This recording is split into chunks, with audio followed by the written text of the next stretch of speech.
사랑합니다.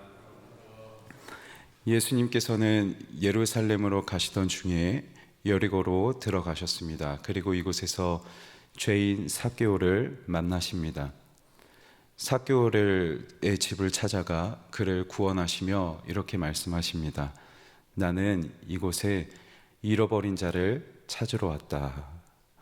분명 예수님께서는 직접 예수님이 이 땅에 오신 이유가 잃어버린 자를 찾기 위해, 죄인을 구원하기 위하여 오셨음을 말씀하셨습니다. 그리고 이어서 한 가지 비유를 더하여 말씀하시기 시작합니다. 오늘 11절에는 예수님께서 비유로 다시금 말씀하시는 그 이유에 대해서도 기록하고 있습니다. 그 이유는 이렇습니다. 먼저 예수님께서 이제 예루살렘에 가까워지셨습니다. 예수님께서 예루살렘에 가시기 위한 것은 십자가에 죽으시기 위한 것이었죠. 그래서 이제 예수님이 곧 십자가에서 죽으시게 될 것을 의미합니다. 그런데 사람들은 예수님께서 예루살렘으로 가시는 그 모습을 보면서 이제 당장에 하나님 나라가 이루어질 것으로 생각하였습니다. 그들이 생각한 하나님 나라는 예수님께서 강력한 능력을 동원해서 저 로마들을 물리치고 우리의 강력한 왕권, 이스라엘의 강력한 나라를 세울 것이다 라는 그 하나님 나라를 기대하였던 것이죠. 분명 함께 예루살렘으로 들어가고 함께 예루살렘으로 바라보고 있지만 예수님과 사람들의 마음은 달랐습니다. 사람들은 예수님의 마음을 몰랐습니다. 분명 예수님은 당신의 입으로 직접 이 땅에 오신 이유를 말씀하시기까지 했지만 사람들은 예수님의 마음과 동상이몽, 예수님의 마음을 전혀 모른 채 그저 강력한 왕권, 다른 나라에 지배받지 않는 강력한 나라, 내 것, 내 유익만을 바라는 사람들의 모습을 우리는 알 수 있습니다. 그런데 가만히 보면 예수님과 동상이몽을 꾸던 이 사람들은 오늘 우리와 다르지 않다고 생각합니다. 우리도 예수님의 마음을 참 모를 때가 있습니다. 예수님의 마음을 잊고 내 유익만을, 내 것만을 쌓으며 살아갈 때가 참 너무나도 많은 것 같습니다. 그래서 우리는 오늘 이어지는 이 비유의 말씀을 우리의 마음으로 받을 필요가 있습니다. 비유의 내용은 이렇습니다. 한 귀인이 이제 먼 나라로 왕위를 받고자 떠나게 됩니다. 여기에 귀인은 예수 그리스도를 의미합니다. 예수님께서 왕위를 받으러 먼 나라로 떠나시는 것은 이제 십자가에서 죽으시고 부활하신 뒤에 하나님 아버지 계신 곳으로 승천하시고 이후에 때가 되어 다시 왕으로 이 땅에 다시 오실 것을 의미합니다. 분명 예수님께서 하나님 나라를 이루시는 것, 이 땅에 왕으로 다시 오시는 것은 그때도 그 모양도 사람들이 생각하는 것과 너무나도 다릅니다. 그런데 귀인이 떠나기 전에 10명의 종들을 불러 각각 한 므나씩을 나눠주며 가서 장사하라 라고 명령합니다. 하지만 여기 문제가 있습니다. 백성들이 이 귀인이 자신들의 왕이 되는 것을 바라지 않습니다. 귀인이 왕이 될 것을 거부하고 있습니다.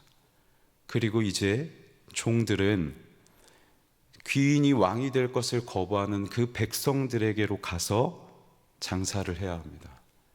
따라서 이제 종들의 장사는 단순히 경제적 이득을 얻기 위한 장사가 아니라 귀인이 왕이 되는 것을 거부하는 자들에게로 가서 그들의 마음을 얻고 그들이 귀인을 왕으로 인정할 수 있도록 만드는, 결국 마음을 얻는 장사를 해야 했던 것이죠. 우리도 예수님의 종된 자들, 예수님의 제자된 자들로서 왕이신 예수님이 이 땅에 다시 오실 때까지 예수님의 왕되심을 거부하는 세상에 가서 저들의 마음을 열고 저들에게 예수님을 전해야 할 줄 믿습니다. 그런데 이것은 우리의 선택사항이 아닙니다. 종에게 주인이 명령한 것처럼 우리의 주인 되신 예수님께서 저와 여러분에게 명령하신 것, 이것은 우리가 반드시 해야 할, 이 땅에서 가장 우선의 가치를 두고 살아가야 할 문제인 것이죠. 그런데 한번 생각해 보십시오.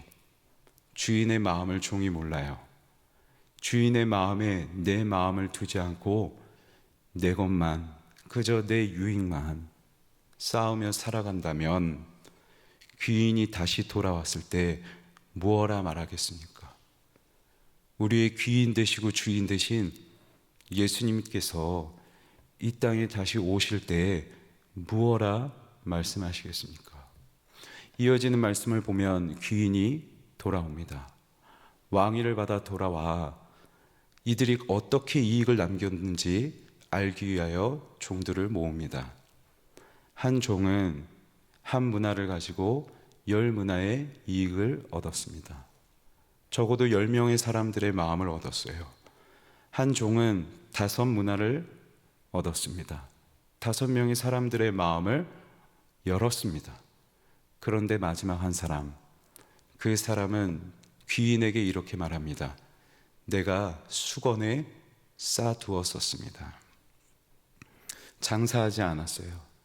주인의 마음을 전혀 알지 못한 채 수건에 꽁꽁 싸두고 사람의 마음을 얻으려 하지도 않고 그들에게 주인의 왕되심을 인정하도록 하지도 못하였습니다.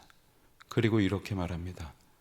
내 주인은 두지 않는 데서 취하고 심지 않는 데서 거둔 분임을 내가 알고 있습니다. 라고 말합니다.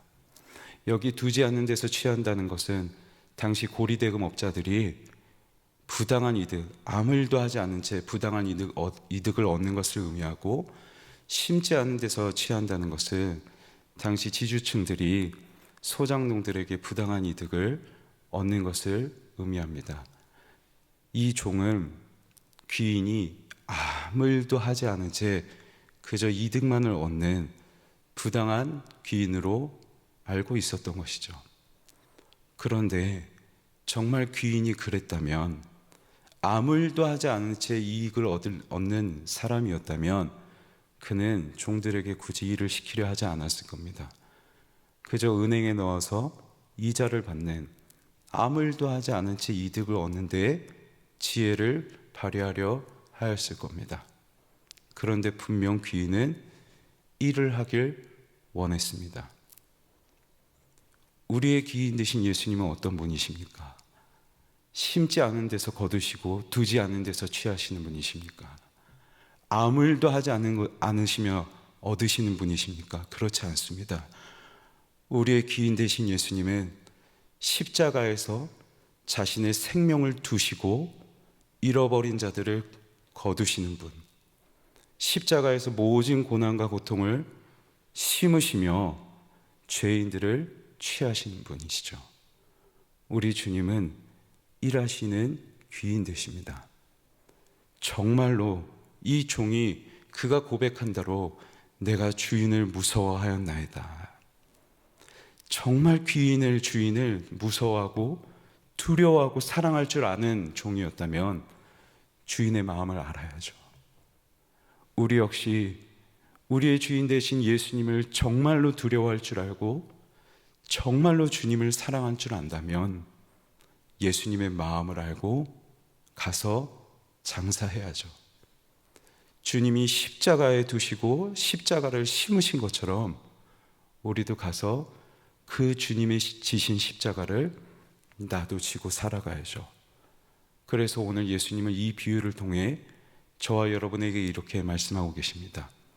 삭개오처럼, 이전에 변화되기 전 삭개오의 모습처럼 그저 쌓아두고 취하려는 데만 살아가려 하지 마라.